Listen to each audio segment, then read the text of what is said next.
correct me if I'm wrong, or restate, Revelations is finished.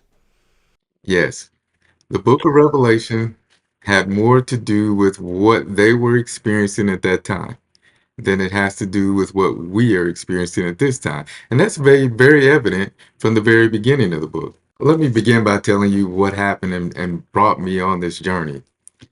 So the first thing that happened was back in 2002, I was over at a friend of mine's house and we were talking about the Bible and I told him, "You're a pretty smart guy. How are you not a Christian?"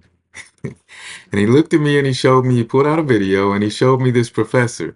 And he was laying out point after point of how Jesus said he was going to return in the first century. How all of the apostles seemed to be indicating that Jesus was going to return in the first century. And one of the key statements he made was from Matthew 24. He said that all these things would happen in this generation. So I went back and I took to heart what he said and I looked up the word generation in the Greek. And it means the time of the people being spoken to. So that made me stop and pause for a minute because he was actually right. Jesus was saying that he would return in the lifetime of his hearers. So that created a dilemma for me. Number one, is the Bible wrong? Well, I've seen too many lives change to believe that.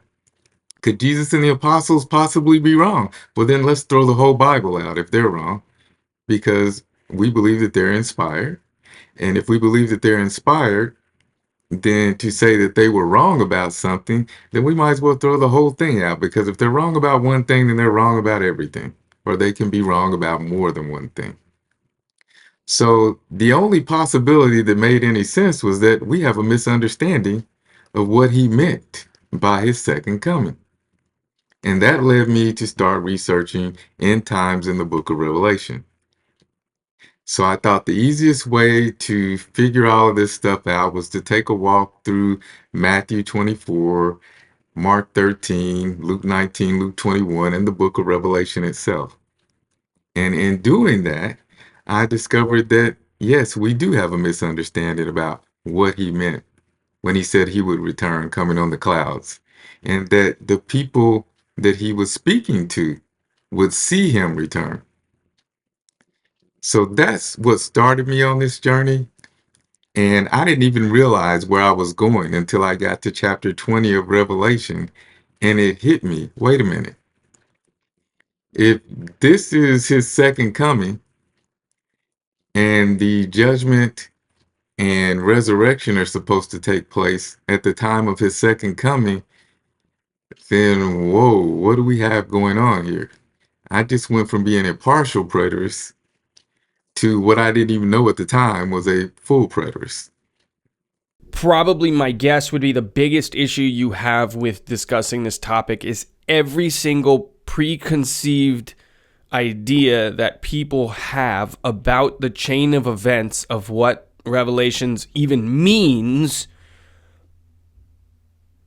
absolutely blocks them from even moving further past that point, right? So whether they know it or not. So I've spoken to non-Christians about this, right? And I've told them that the dogma and preconceived ideas that you have of what Revelations means is stopping you from even having this conversation.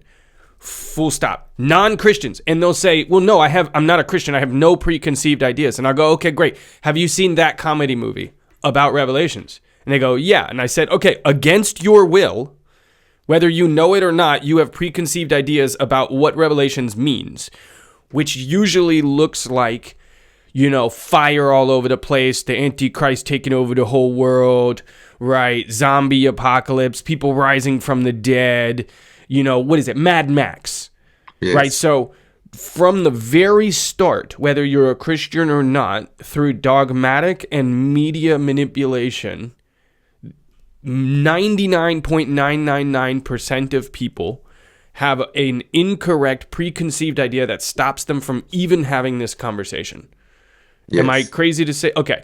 What's going on, guys? If you like that clip right there, you will love the full interview. You can check that out right there. I'll see you on the next video. Oh, and subscribe, because we got a lot of big things coming up in the near future.